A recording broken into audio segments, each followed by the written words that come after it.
This video is about doublespeak, what William Lutz, author of the book titled Doublespeak, defines as doublespeak is language designed to evade responsibility, make the unpleasant appear pleasant, the unattractive appear attractive. Basically, it's language designed to mislead while pretending not to. What line of work are you in? Waste management consultant.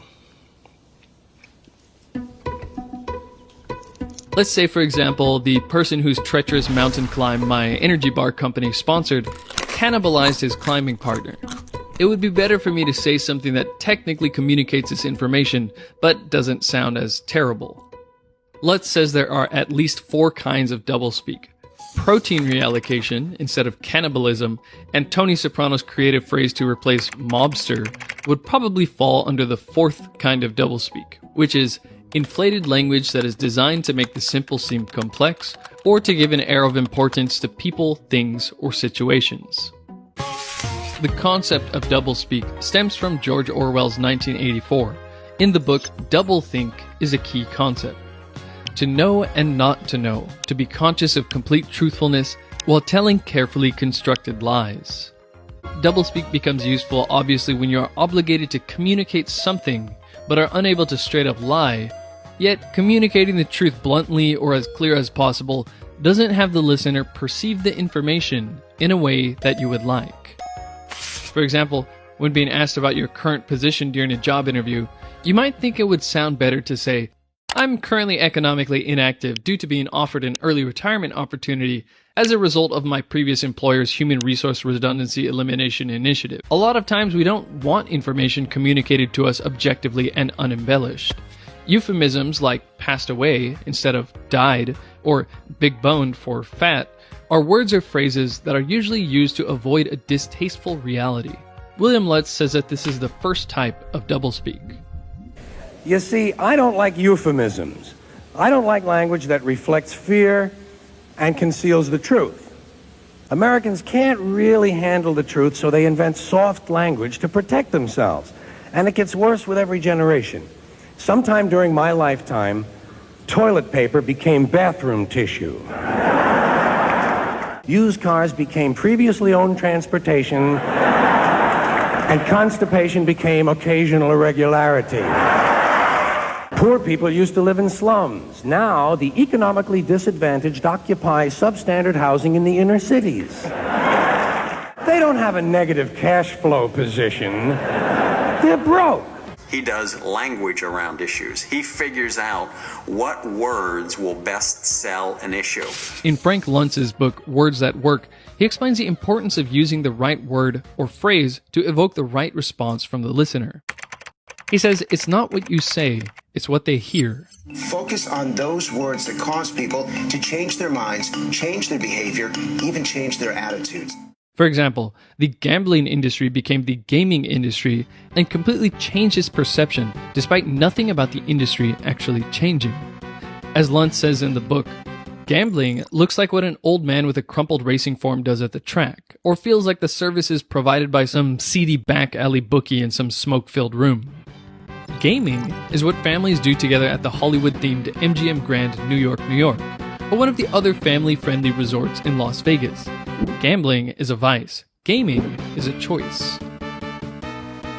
It's the same tax, but nobody really knows what an estate is. But they certainly know what it means to be taxed when you die. I'd like somebody to get rid of the death tax. That's what I want. I don't want to get taxed just because I died. Yeah. You know, I just... For example, a hospital may think that you wouldn't react well to hearing that a catastrophic blunder killed your wife and child during a cesarean delivery. So it's better to describe the anesthesiologist having turned the wrong knob and giving the mother a fatal dose of nitrous oxide as a therapeutic misadventure. At least St. Mary's Hospital in Minneapolis in 1982 thought this wording would be better. 3 weeks ago in Los Angeles, the surgeons killed the patient in a series of incidents that the pathologist called incredible stupidity and incompetence. It included slitting the patient's throat during surgery. This was called a therapeutic misadventure. William Lutz says the second kind of doublespeak is jargon, the specialized language of a trade or profession. It is useful and necessary to know jargon to communicate within your field, But whether it is doublespeak or not depends on where you use it. After giving President Reagan a routine physical examination, Dr. Daniel Rouge said that previously documented decrement in auditory acuity and visual refractive error corrected with contact lenses were evaluated and found to be stable. What? That sounds a lot more impressive than saying the president's hearing and eyesight haven't changed since his last exam. And finally, William Lutz says the third type of doublespeak is gobbledygook, or bureaucratese. Basically, such doublespeak is a matter of piling on words, of overwhelming the audience with words. There are plenty of examples of politicians using bureaucratese when forced to comment on something that they really don't want to comment on, but a good example is NASA's ex-associate administrator Jesse Moore's performance in terms of the lexicon he was operating under. After the 1986 Space Shuttle Challenger disaster, Jesse Moore was asked if the performance of the shuttle program had improved with each launch. He answered, "I think our performance in terms of the liftoff performance and in terms of the orbital performance, we knew more about the envelope we were operating under, and we have been pretty accurately staying in that. And so I would say the performance has not by design drastically improved. I think we have been able to characterize the performance more as a function of our launch experience as opposed to it improving as a function of time." Yeah? Pretty much everyone will at some point dress up facts in some kind of way, even in our day-to-day lives. People use doublespeak because from a young age we learn that consequences exist. Just because someone uses doublespeak doesn't make them a crook, but when you don't quite understand what is being said about something important to you, it's good to ask, what exactly is this person saying? And Peacekeeper as the name for the MX missile. Again, Robert McFarlane chaired the committee meeting in which he facetiously suggested that they couldn't name it Widowmaker, could they? So instead they came up with Peacemaker. But later President Reagan misread his cue cards and said Peacekeeper. And since it was a televised speech, it became the Peacekeeper. And it was a name that was deliberately designed to make a nuclear missile sound nice. Does it work? Yes. Oh, of course it works. I mean, most people don't hear it. They will hear some of it, but not all of it. One of my favorite examples from this past year is the Resource Development Park that they were going to establish in Kansas City, until the good folks in the neighborhood where they were going to put the park asked, "What is a Resource Development Park? Do you know what a Resource Development Park is?" In Kansas City, it's a dump. They were going to put a dump in their neighborhood until somebody asked what it meant. When it comes to, say for instance, doublespeak or so, there was a little bit more before that, but what he was posing was that you can probably get anyone to believe what is told to you, factual or not, as how you pose the question or how you, like you always say, how you implement the hijack. So it's get to the point where when you hear people speaking, and depending on what wordage or how or what vocabulary that they use, can actually get people to fall in line and to accept. So, you know, in other words, people are almost, in a sense, are like machines where you can program people's ideas or the way they were thinking, just like Jeffrey Nunberg said in the previous videos. You know, it's all how you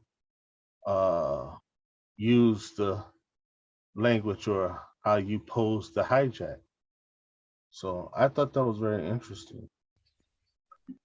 Yeah, I agree. It is, and I believe more or a better understanding of the words that we commonly use is needed. Right. Because it is kind of difficult. If you're really paying attention to what people say, it is kind of difficult to, if you're thinking about what they literally say, it might be a challenge to continue a conversation if you stop and pick out word by word, did they really mean that? Right. But, you know, I think sometimes you have to Yes. Yes. stop a conversation in mid tracks and question, you know, where it's confusing you. And you know, it's I think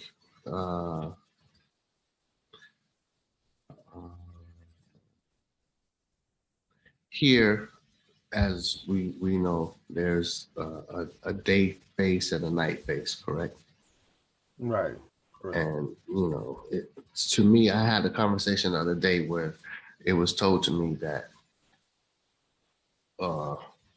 there's an opinion that the day face is beginning to have too much stress because the day face usually represents the cordial, polite, surface honest face. Right. Right. So that's what they call the tatamaya. Right. Right. But then at the nighttime, when you know the lights go down and the liquid passes around, so they view social drinking as a way to have better communication. Right. Right. Right. So then, therefore, they're drinking in order to have a better communication, but then because of their minds are incapacitated through the liquor, sometimes they're able to say things that are too straightforward. And that's really most of the time how they really feel. Right. They kind of, you know, let down their hair and tell you exactly what's on their mind once they get, you know, to the level where they feel comfortable enough to express it. Right. Right. So the lack of being able to have social drinking is not allowing them to be who they truly are, to have balance in their day. So the crimes are on the rise because people are too stressed out because they cannot continue to be polite falsely. Right. Is eating away at them. They don't know how to release the stress. And the moral of the story is, I guess, you know, that there's no need to pretend that you understand a situation. And I guess it's universal no matter the language, but if you're not understanding what's being said to you, and then on top of that, there is a layer of misconception and doublespeak behind what they're saying, just to either please you or contempt you for the moment. Right. And it catches up. There you go. Yeah, I'm in total agreement. Yeah, total agreement. Yeah, it's interesting. I don't know necessarily how one can train themselves to be aware of the hijack without, you know, actually digging in the crates and breaking down words.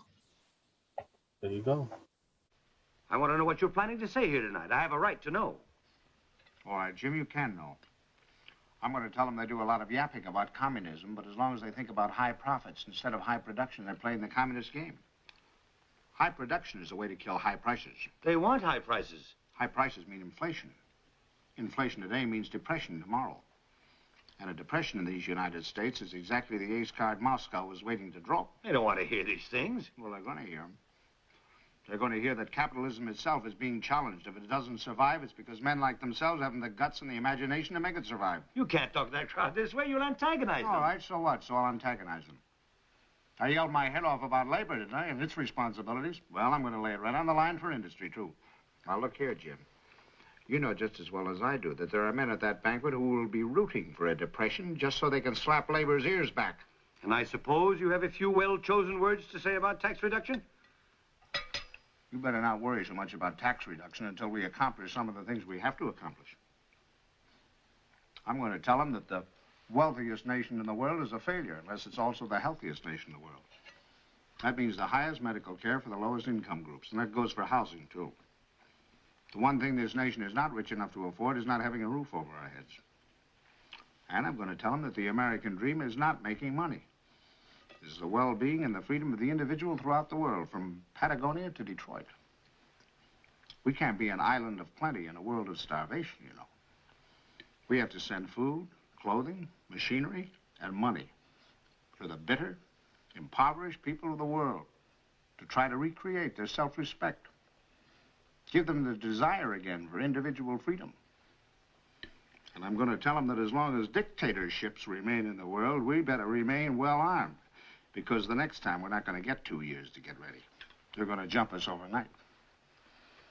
And I'm going to tell them that there's only one government which is capable of handling the atomic control, world disarmament, world employment, world peace, and that's a world government. The people of 13 states started the United States of America.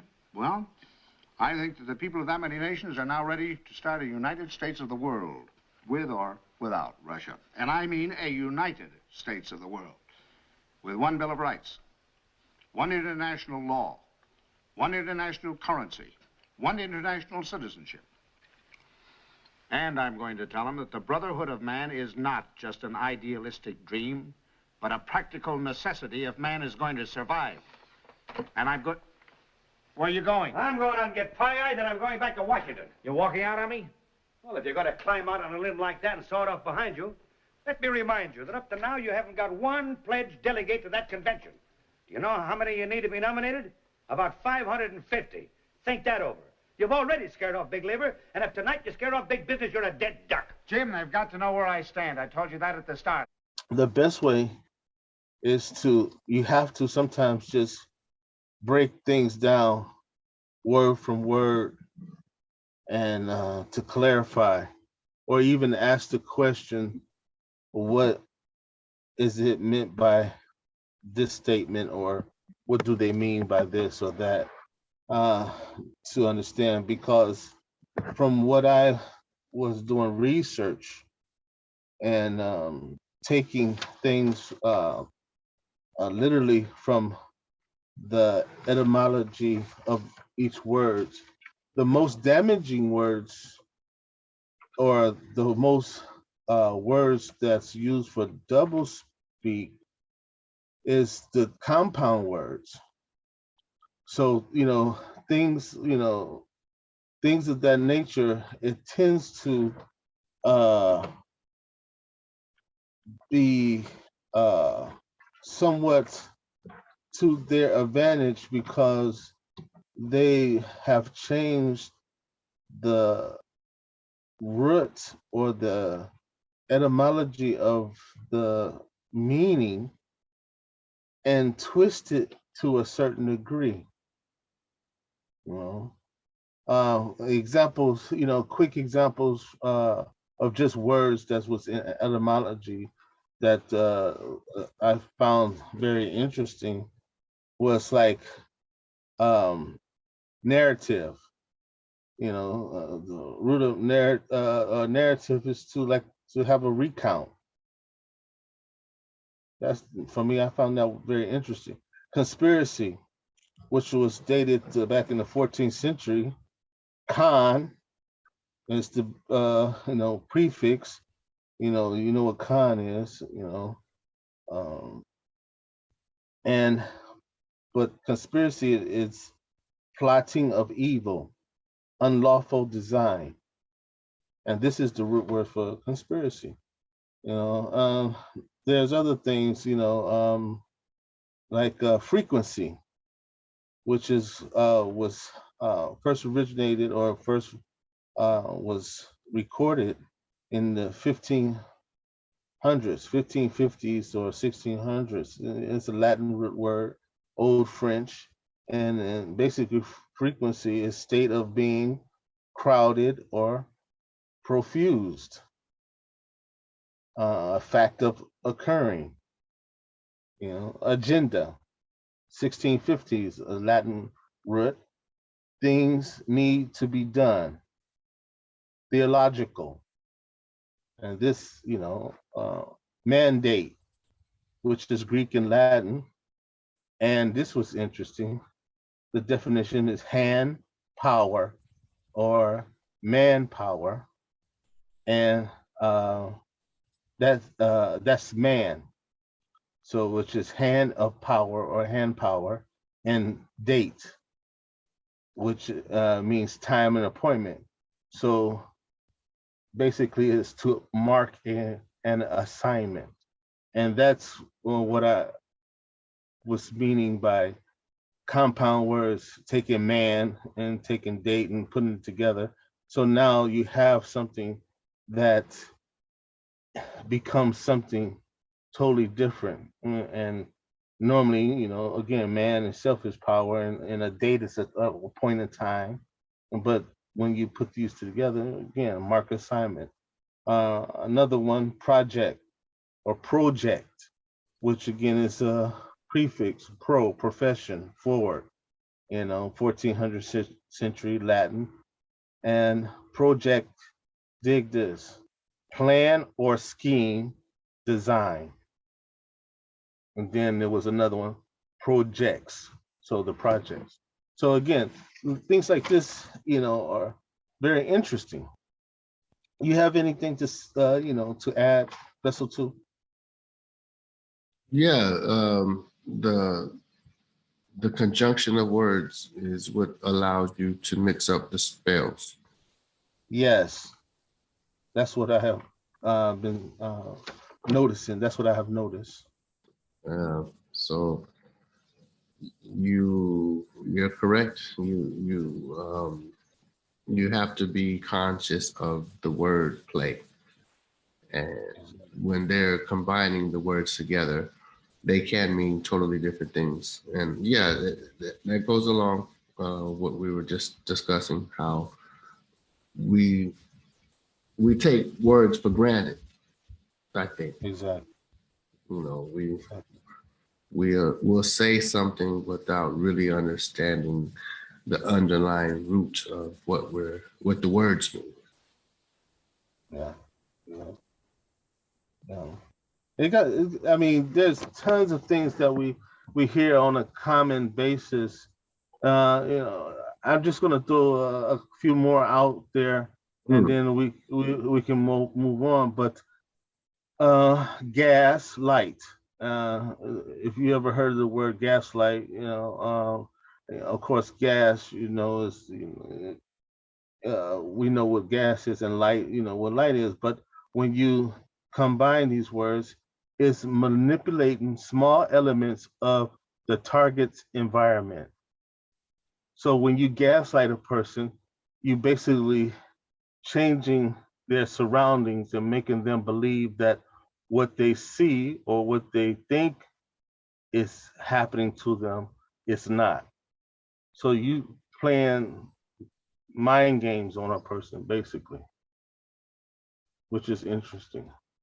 Internet. Inter, among, between, is an old Irish word, and net, catch, morale, mental, snare trap. Dig that. Now, the definition is, it's something that, it's a project created of the United States Defense Department. And that's basically what they left it there. So to understand that more, you must read up on the internet, and which we already know and we have discussed and heard many times before. that the internet is a net to catch people. Yeah, perjury. I thought this was interesting as well, and we will deal with this more in the future.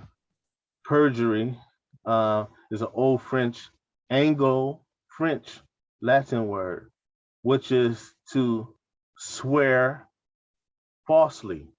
Swear is, cursing, but swear falsely or a false statement, which was interesting. Virus, 14th century Latin, poison, venom is the definition of this. That's what a virus is, poison, venom. Elect, 15th century Latin, chose or X out. Again, chose or X out. That's the definition of elect from the etymology dictionary. And finally, what this episode is mostly about, double talk. And that was originated in 1938 from a book and a movie. And double means twice as much, and talk means disclosure. So when you say double talk, the definition is double speak or deceit. And that sums it all on that. Anything further, Vessel 2? I concur, man. It's very interesting to hear the video clips, and I think there's a lot of research and homework that we all need to do in regards of the language that we were given to speak. Right. And I mean, yeah, it can be confusing to hear, as we mentioned, certain words, but these words should be trigger words right off the bat if you're really thinking about the conversation. Yeah, but again, these words have been thrown in dialect or using phrases of common everyday language or communication, and like Jeffrey Nunberg has said several times, or as he mentioned, some of this is so natural or so used on an everyday basis that we let it pass us by and we don't look into it. What I'm gonna do is there's so much to, we can go on and on, but I'm gonna place a link below when we post a English Club dictionary, and it's a reference page or a website, and they give doublespeak examples, and I think you will find it very, very interesting. I mean, because again, there's so much. And this is more dealing with quote unquote. Oh, there you go. Yeah, it's right there. It deals with more the politics side of things and how they're used mostly in multimedia. Black operations, which is a U.S. government word, and it's a secret government or military operation. Comfort woman and girls forced into sexually slavery by the Imperial Japanese Army during World War II. Contribution is a political donation or bribe. Correctional facility, we all know. That's another word for prison or jail. Yeah, it's so much. Jeffries, he mentioned this word, downsize, to reduce staff members by firing people. Enhanced interrogation which just has American flag and it means torture, ethnic cleansing, genocide. So I mean, on and on. We can go on and have hours and hours of conversations with things, and I mean, it's wow. And these are words that you actually hear on a common basis on your everyday TV, media, and newspapers. So yeah. Any comments, Vessel 2? Would you like to throw something out there? Yeah, I was just looking at the list on this page, and I found it interesting. The meaning behind the word wet work. Murders ordered by a government agency. Wow, okay. That's deep, right? Unusual wealth, money from corruption. Okay. Yeah. Nancy Pelosi, you know what I'm saying? There you go. Yeah, most of those politicians. Yeah, this is a good source if you want to know how to learn and break down the vocabulary. Doublespeak Examples would be a good tool for that. EnglishClub.com. Yes. There you go. Well, there you have it, folks. Episodes of Doublespeak, and like always, Hips News try to bring you the truth and show you what's hidden in plain sight. This is Vessel 1 and Vessel 2 signing out. But before we go, Vessel 2, would you like to give us your final thoughts? Yes, I appreciate you, Vessel 1. Final thoughts for this episode. Please be careful. Put thought behind what you say. Once it's out, it's out. There's nothing you can do about it. These words that we use on a daily basis might have underlying meaning behind them. So think before you speak.